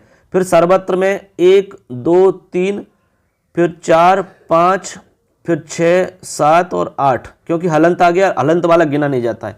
8 हो गए। नीचे आप देखो द्वि में 1 6 2 2 3 5 4 दे 6 5, फिर यो 6 री 7 और वे 8, इसमें 8 हो गए। इसके बाद में सप्तमम में 1 2 3, फिर दीर्घ 4 5, फिर में 5 6 7 और 8, इसमें भी 8 हो गए। आप गिन सकते हो 8 वर्ण हो रहे हैं हमारे टोटल। ठीक है, कितने वर्ण हो रहे हैं? 8 वर्ण हो रहे हैं। आप समझ गए होंगे 8 कैसे हुए। आप नहीं समझे तो मैं इसको थोड़ा जूम कर देता हूं और आपको अच्छे से क्लियर करके और समझा देता हूं, जिससे कि आपका जो कन्फ्यूजन है वो हमेशा के लिए समाप्त हो जाएगा। देखो अब थोड़ा जूम करके और साफ दिख जाएगा। जैसे 1 2 3 4 5 6 7 8 हो गए। 1 2 3 4 5 6 7 और 8, लास्ट में ये मैं है तो इसको गिना नहीं जाएगा क्योंकि हलंत वाला है। 1 2 3 4, ये शे आधा है तो गिना नहीं जाएगा। 1 2 3 4 5 6 7 और 8, 1 2 3 4 5 6 7 और 8, ये हुए। क्लियर? ऐसे आपको सब जगह गिनना है। ये मैंने थोड़ा सा इसलिए समय लिया है क्योंकि एक बार समझ जाओगे तो आगे गिनने में आपकी गड़बड़ी नहीं होगी। सभी में इस तरह से आपको गिनना है। बिल्कुल साफ सुथरे नोट्स है आपके लिए, मिल जाएंगे नोट्स, आपको टेंशन नहीं करनी है ऐसे, ठीक है। अब देखो इसमें दूसरी बात क्या है कि श्लोक के षष्ठम गुरु, इसमें ये कह रहा है कि जो छठा अक्षर है आपका, एक तो 5वां, 6वां और 7वां, ये 3 वर्णों के बारे में इसमें और कहा जा रहा है। ये कह ये रहे हैं आपसे कि प्रत्येक चरण में 6वां अक्षर जो है वो गुरु होगा, 6वें नंबर का अक्षर गुरु होगा। तो 6वें नंबर का देखिए गुरु कहाँ पर है, इसमें रू जो है वो 6वें नंबर पे आ रहा है। अब वो गुरु इसलिए हुआ है क्योंकि आगे गे आ रहा है और गे आपका संयुक्त वर्ण है। हमने कहा कि संयुक्त वर्ण से पहले वाला गुरु हो जाता है, इसलिए ये रू जो है दीर्घ बन गया, ठीक है ऐसे। इसके अलावा 5वां अक्षर लघु होगा, तो लघु में गु जो दिख रहा है, गुरु में गु जो दिख रहा है ये लघु है, 5वें नंबर का है, तो ये आपका छोटा है, लघु माना जाएगा। आई लगा दिया हमने चिन्ह लगा रखे हैं, देखो ये। इसके बाद में कह रहे हैं कि दूसरे और चौथे चरण में 7वां अक्षर लघु होगा। दूसरा चरण और चौथा चरण, तो दूसरा चरण ये रहा और चौथा चरण ये रहा। इन दोनों चरणों में 7वें नंबर का जो वर्ण होगा वो लघु होगा, 7वें नंबर का वर्ण, ठीक है। 7वें नंबर का वर्ण गिन लो, तो 7वें नंबर का देखो ये रहा, ये लघु हो गया और इधर ये रहा 7वें नंबर का, क्योंकि 5 और 6 तो हम देख ही चुके, 5, 6, 7। और फिर बच गए आपके 2 चरण, दूसरा और चौथा, ये आपका नहीं, पहला और तीसरा, इनमें आपका दीर्घ होगा। तो इनमें देख लीजिए आप, इनमें आपका 7 नंबर का दीर्घ हो रहा है, ये ऐसे। क्लियर है? अब ये बात समझ में नहीं आई तो आप बता सकते हैं। इसका हमने उदाहरण लिखा है, देखिए उदाहरण हमने बहुत ही सरल लिखे हैं जिससे कि आपको याद करने में दिक्कत नहीं आए। ये उदाहरण है, काक कृष्ण पिक कृष्ण को भेद पिक काकयो वसंत समय प्राप्ते काकः काकः पिक पिक। इसको याद रख सकते हो, इनको रोजाना बोलना, मस्ती के साथ में गाते हुए बोलना और हमारा वीडियो सुनते रहना, आप याद हो जाएगा। आगे चलो, अगला है हमारा उपेंद्र वज्रा। उपेंद्र वज्रा में देखिए क्या विशेष है, तो यहाँ पर सबसे पहली बात है कि 11 वर्ण होते हैं, यति लास्ट में होती है। लक्षण याद रखना है, उपेंद्र वज्रा जतुजास्ततो गौ, उपेंद्र वज्रा जतुजास्ततो गौ, ऐसे। देखो इसमें हमने क्या किया, इसके अंदर देखिए बच्चों, एक तो जगन बनेगा, एक तगन बनेगा और एक जगन बनेगा। 3 गण का मतलब हो गए टोटल 3 तिया के 9 वर्ण हो गए और लास्ट में 2 गुरु मिलेंगे, तो 9 और 2 आपके 11 हो गए। तो ऐसे करके 11 वर्ण इसमें हो जाते हैं, ठीक है। मैंने इसमें चिन्ह लगा के बता दिए हैं। उपेंद्र वज्रा में कैसे चिन्ह लगते हैं मैंने इसमें लगा रखे हैं, आप भी लगाने की प्रैक्टिस करें। इसमें दिक्कत आती है तो फिर आप हमसे पूछ लेना, ठीक है। ये मैंने लगाए आपकी सुविधा के लिए। उदाहरण याद रखना है, त्वमेव माता च पिता त्वमेव, त्वमेव बंधुश्च सखा त्वमेव, त्वमेव विद्या द्रविणं त्वमेव, त्वमेव सर्वं मम देव देव, ऐसे, ठीक है। तो अब समझ गए होंगे किस तरह से बोलना है आपको। अब यहाँ पर मैंने एक लाइन में लगा दिए हैं, बाकी लाइनों में आपको खुद को लगाने हैं चिन्ह, ठीक है। अब सबको मैं डिटेल से बताऊंगा तो वीडियो बहुत लंबा हो जाता है यार, क्योंकि आप सब जानते हो ये, इसमें दिक्कत आती है तो आप हमसे पूछ सकते हो, वैसे आएगी नहीं दिक्कत। आगे चलो, आगे आपका इंद्र वज्रा है। इंद्र वज्रा में भी 11 वर्ण होते हैं, देख लीजिए अब यहाँ पर इंद्र वज्रा में 11 वर्ण है टोटल, और इसमें भी यति आपकी लास्ट में होगी। लक्षण याद करना है, स्यादिंद्र वज्रा यदि तौ जगौ गः, स्यादिंद्र वज्रा यदि तौ जगौ गः, ऐसे बोलेंगे, इसको मजा आ जाएगा, ठीक। मैंने चिन्ह लगा दिए हैं, देखिए यहाँ पर एक गण बन गया आपका, तो इसमें स्यादिंद्र वज्रा यदि तौ जगौ गः, यहाँ पर एक तो आपका तगण बनेगा, एक तो आपका देखो तगण बनेगा, फिर आपका दूसरा भी तगण बनेगा और फिर आपका जगण बनेगा और लास्ट में 2 गुरु मिलेंगे। तो ये हो गए टोटल 11 वर्ण, ठीक है। हो गया कि नहीं ऐसे। अब देखो इसमें उदाहरण है आपका, बहुत ही सरल उदाहरण है और अच्छा उदाहरण है। अर्थो ही कन्या परकीय एव तामद्य संप्रेष्य परिग्रहीतु, जातो ममायं विशदः प्रकामं प्रत्यर्पितन्या शिवांतरात्मा, ऐसे। मैंने चिन्ह एक लाइन में लगा दिए, आप लगा लेना। आगे चलिए, आगे आपका उपजाति है। उपजाति मैंने कहा कि इंद्र वज्रा उपेंद्र वज्रा दोनों के मिश्रण से बनता है, इसमें भी 11 वर्ण होंगे। यति लास्ट में होगी। लक्षण सुन लीजिए, लक्षण है अनंतरोदीरित लक्ष्म भाजौ पादौ यदीयाबुपजात यस्ता इत्थं किलान्यास्वपि मिश्रितासु वदन्ति जाते श्रिदमेव नाम। ऐसे आप बोलो, बहुत मजा आएगा। तो इसमें क्या मिलेगा आपको उपजाति के अंदर? तो बच्चों इसमें क्या है कि उपजाति में जो भी आपके लिए श्लोक या पद्य मिलेगा उसमें निश्चित रूप से जो 4 लाइन होंगी, उन 4 लाइनों में उपेंद्र वज्रा की भी कुछ लाइन होंगी और कुछ लाइन इंद्र वज्रा की होंगी। हो सकता है कि उसमें उपेंद्र वज्रा की 3 लाइन हो तो इंद्र वज्रा की 1 लाइन होगी, इंद्र वज्रा की 2 लाइन है तो उपेंद्र वज्रा की 2 लाइन हो सकती है। कितनी भी हो लेकिन होंगी जरूर दोनों की लाइनें। दोनों की नहीं हुई तो फिर वो छंद उपजाति होगा ही नहीं, दोनों मिक्स होंगे उसमें, तभी वो उपजाति छंद कहलाएगा। उदाहरण मैंने बहुत सरल लिखा है और बहुत ही अच्छा उदाहरण लिखा है। साहित्य संगीत कला विहीना साक्षात पशु पुच्छ विषाणहीनः तृणं न खादन्नपि जीवमानः तद्भागधेयं परमं पशूनाम। देखो पहली लाइन में इंद्र वज्रा है और इस तीसरी लाइन में उपेंद्र वज्रा है, दोनों मिक्स हो गए। अभी बची हुई लाइन है, इनमें आप खुद चेक करना कौन सा है। ठीक है, ऐसे आप इसमें चिन्ह लगा सकते हो। मैंने चिन्ह भी लगा रखे हैं आपकी सुविधा के लिए। बाकी काम आप भी तो करोगे, कुछ लिख के याद करना, इनको बोलना, इनको बार बार सुनना हमारे साथ साथ में, तब याद हो जाएगा। आगे हमारा 5 नंबर पे वंशस्थ। आगे देखिए बच्चों 5 नंबर पे हमारा वंशस्थ छंद है। वंशस्थ में 12 वर्ण होते हैं। यति की बात करें तो लास्ट में यति होती है। लक्षण है इसका, लक्षण याद रख लेना, बार बार सुनोगे और लिख करके प्रैक्टिस करोगे तो गलती कभी नहीं होगी। जतौ तु वंशस्थमुदीरितं जरौ भवन्ति नम्रास्तरवः फलोद्गमहि नवाम्बुभिर्भुवि विलम्बिनो घनः अनुद्धतः सत्पुरुषाः समृद्धिभिः स्वभाव एवैष परोपकारिणां स्वभाव एवैष परोपकारिणां। ऐसे आपको वंशस्थ बोलना है, कोई इसमें दिक्कत है ही नहीं। ठीक है, मैंने चिन्ह लगा दिए हैं, एक लाइन में आप लगा लेना। चिन्ह मैंने यहाँ पर लक्षण में लगा रखे हैं। लक्षण में देखिए पहला जगण बनेगा, फिर तगण बनेगा, फिर जगण बनेगा, लास्ट में आपका रगण बनेगा। इसमें 4 गण मिलेंगे, 4 तिया के 12 वर्ण हो जाते हैं। ठीक है, ऐसे आगे चलिए। आगे हमारा वसंत तिलका है। वसंत तिलका में 14 वर्ण होते हैं बच्चों। कितने वर्ण होते हैं? 14 वर्ण होते हैं। देखिए 6 नंबर पे वसंत तिलका, वर्ण 14 और यति आपकी लास्ट में होती है। लक्षण याद रखना है, उक्ता वसंत तिलका तब जा जगौग, ऐसे बोलना है। उक्ता वसंत तिलका तब जा जगौग। चिन्ह लगा के देख लिए, मैंने यहाँ लगा के रखे। पहला गण आपका तगण बनेगा, दूसरा भगण बनेगा, फिर जगण बनेगा, फिर जगण बनेगा, लास्ट में 2 गुरु मिलेंगे। ये का यही आपको सिस्टम पूरा का पूरा सेम आपको उदाहरण में मिलना चाहिए।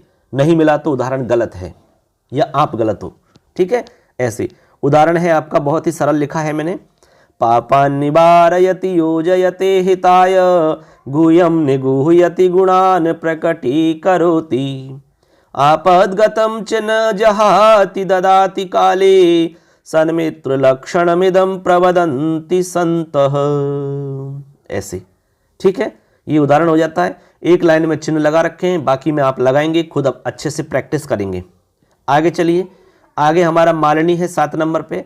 मालिनी बहुत ही सुंदर है। मालिनी में आपके टोटल 15 वर्ण होते हैं।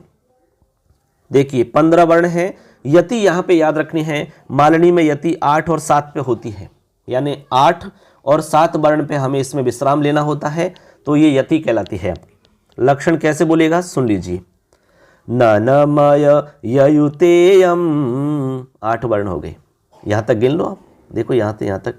ननमय ययुतेयम मालिनी भोगी लोकही। ऐसे तो हमने यहाँ पर 8 वर्णों पर यति ली, उसके बाद में लास्ट हमारे 7 वर्ण बचते हैं, तो 8 और 7 15 हो जाते हैं। तो कैसे बोलेंगे दोबारा सुन लीजिए।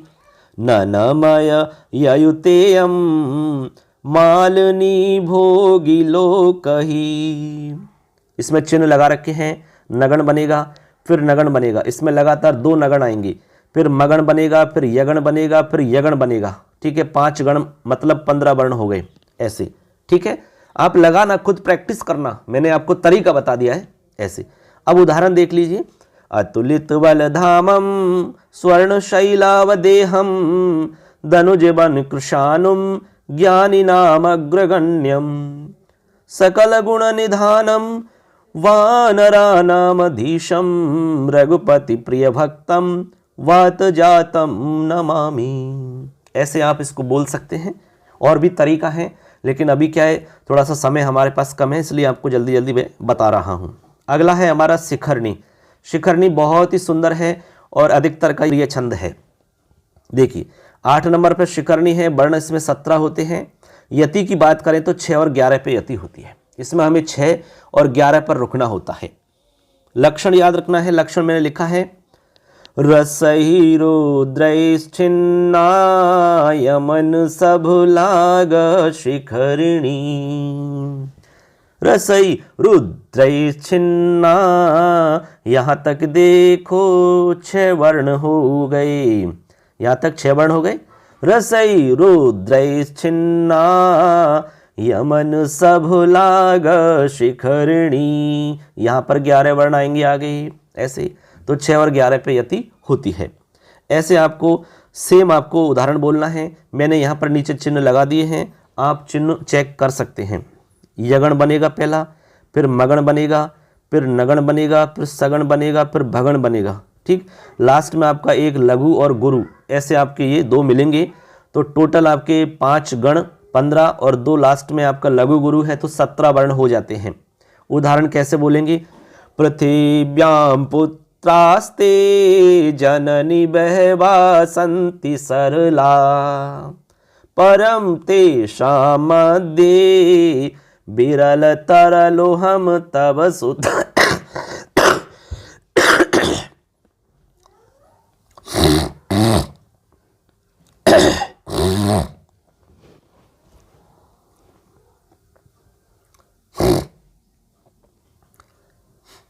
अब देखो बच्चों, यहां पर उदाहरण हम कैसे बोलेंगे। उदाहरण को बोलेंगे आप, पृथिव्याम पुत्रास्ते जननी बहवा संति सरला परम तेषां मध्ये बिरल तरलोहम तव सुतः मदीयोऽयं त्याग समुचितमिदं नो तव शिवे कुपुत्रो जायेत कुचिदपि कुमाता न भवति। थोड़ा जुकाम और गला खराब है, इसलिए थोड़ा सा साफ बोलने में स्पष्टता नहीं हो रही है, थोड़ा सा दिक्कत हो रही है। फिर भी मैं आपको बोलने का प्रयास करके बता रहा हूं, आप बहुत अच्छे से बोल सकते हो। मैं आपको और अच्छे से गा के आपको बाद में बताऊंगा, ठीक है। अब देखिए अगला हमारा बच्चों मंदाक्रांता है 9 नंबर पे, और ये हमारा सेकंड लास्ट है। इसमें टोटल 17 वर्ण होते हैं। यति की बात करें तो 4, 6, 7 पे यति होती है, यानी 4 पे विश्राम होगा, फिर 6 पे होगा, फिर 7 पे होगा। 3 जगह यति होगी इसमें। कितनी जगह? 3 जगह। अब कैसे बोलना है इसको आपको सुनना है, लक्षण सुनिए, उसके बाद में उदाहरण आप इसी तरह से बोल पाएंगे। मंदाक्रांता बुधिरस नगैर्मोभनौ तौगयुगमम्। दोबारा सुन लो। मंदाक्रांताम्बुधिरस नगैर्मोभनौ तौगयुगमम्। पहला मगण, दूसरा भगण, फिर नगण, फिर तगण, फिर तगण, और फिर लास्ट में 2 गुरु मिलेंगे। मंदाक्रांताम्बुधि रस नगैर मो भनौ तौग युगमम। ऐसे उदाहरण है, कश्चित कांता विरय गुरुणा स्वाधिकारात् प्रमत्तः शापेनास्तंगमित महिमा वर्षभोगेन भरतुः यक्षश्चक्रे जनकतनया स्नानपुण्योदकेषु स्निग्धच्छायां तरुषु वसतिं रामगिर्याश्रमेषु। और भी कई तरीका है इसको बोलने के, आप बोल सकते हैं अलग अलग तरीका से, लेकिन अभी फ़िलहाल में हमें याद रखना है इसको, इतना ही हमारा मेन उद्देश्य है। तो देखिए इसमें मैंने चिन्ह लगा रखे हैं, आप भी चिन्ह लगा लेंगे सभी लाइनों में प्रैक्टिस। देखिए बच्चों हमारा लास्ट अंतिम एक बचा है शार्दूल विक्रीडितम। इसमें टोटल 19 वर्ण हैं और यति होती है 12 और 7 पे। ठीक है, लक्षण कैसे याद करेंगे? सूर्यास्वै यदि महसजौ सततगा शार्दूल विक्रीडितम। देखिए पहले हमने 12 पे यति ली, यहां पर 12 वर्ण हो रहे हैं। सूर्यास्वैर्यदि महसजौ सततगा शार्दूल विक्रीडितम। चिन्ह लगा रखे हमने, मगण बनेगा, सगण बनेगा, जगण बनेगा, सगण बनेगा, तगण बनेगा, तगण बनेगा, गुरु बनेगा, लास्ट में गुरु मिलेगा। तो यहाँ देखिए 1 2 3 4 5 6, 6 तिया के 18 और एक गुरु लास्ट में है, तो 19 वर्ण टोटल हो जाते हैं। उदाहरण मैंने वही फेमस लिखा है जो आपकी किताब में मिल जाएगा। केयूराणि न भूषयन्ति पुरुषं हारान् चन्द्रोज्ज्वला न स्नानं न विलेपनं न कुसुमं नालङ्कृता मूर्धजः वाण्येकासमलङ्करोति पुरुषं या संस्कृता धार्यते क्षीयन्ते खलु भूषणानि सततं वाग्भूषणं भूषणं वाग्भूषणं भूषणं। इस तरह से बच्चों आज ये हमारा छंद वाला टॉपिक कंप्लीट हो जाता है। उम्मीद करते हैं कि आपको अच्छे से समझ में आ गया होगा। अब ये यदि आपने देख लिया तो छंद का कोई भी आपका प्रश्न या कोई भी आपका डाउट, कोई भी आपकी समस्या नहीं रह सकती है, यदि आपने इसको ईमानदारी से देखा और सुना है तो। ठीक है, क्योंकि मैंने पूरे अच्छे से आपको बहुत ही बढ़िया ढंग से सरल तरीका से मैंने नोट्स तैयार किए हैं। ये नोट्स आपको पीडीएफ के रूप में भी मिल जाएंगे, बिल्कुल निश्चिंत रहें। हमारा जो टेलीग्राम चैनल है वहाँ पर मैं उपलब्ध करवा दूंगा, वीडियो के डिस्क्रिप्शन में भी मैं आपका लिंक इसमें शेयर कर दूंगा, वहाँ से आप इसको डाउनलोड कर सकेंगे। अच्छे से याद कर लेना, देख लेना। सबके लिए शुभकामनाएं। चैनल को जरूर सब्सक्राइब करके जाना, वीडियो को लाइक करना और एक कमेंट आप जरूर करना, चाहे कुछ भी करो। ठीक है, आप हमें बताना कि कैसा लगा हमारा तरीका और ये मैटर। एक कमेंट करना है सिर्फ आपको, एक कमेंट में कोई पैसा नहीं लग रहा है आपका, केवल 5-10 सेकंड का समय लगता है। उससे हमें थोड़ा सा फीडबैक मिलता है कि आप कितना समझ पा रहे हो और कैसा आपको मैटर मिल रहा है। सबके लिए धन्यवाद, सबके लिए अग्रिम शुभकामनाएं। सबके लिए कहना चाहेंगे लास्ट में कि खिलते रहो गुलाब की तरह, हर गम से रहो आज़ाद, दुखों का करना पड़े ना तुम्हें सामना, यही है हमारी शुभकामना। ऐसी ही क्लास आपको आगे मिलेंगी अलंकार की, फिर उसके बाद में आगे क्लास हम संधि की भी ला रहे हैं और कारक की भी क्लास आपको लेकर आ रहे हैं। तो सारा मैटर मिलने वाला है चैनल पर, आप बने रहना, कहीं जाना नहीं है आपको। धन्यवाद सबके लिए। जय हिंद, जय तु भारतम, जय तु संस्कृतम।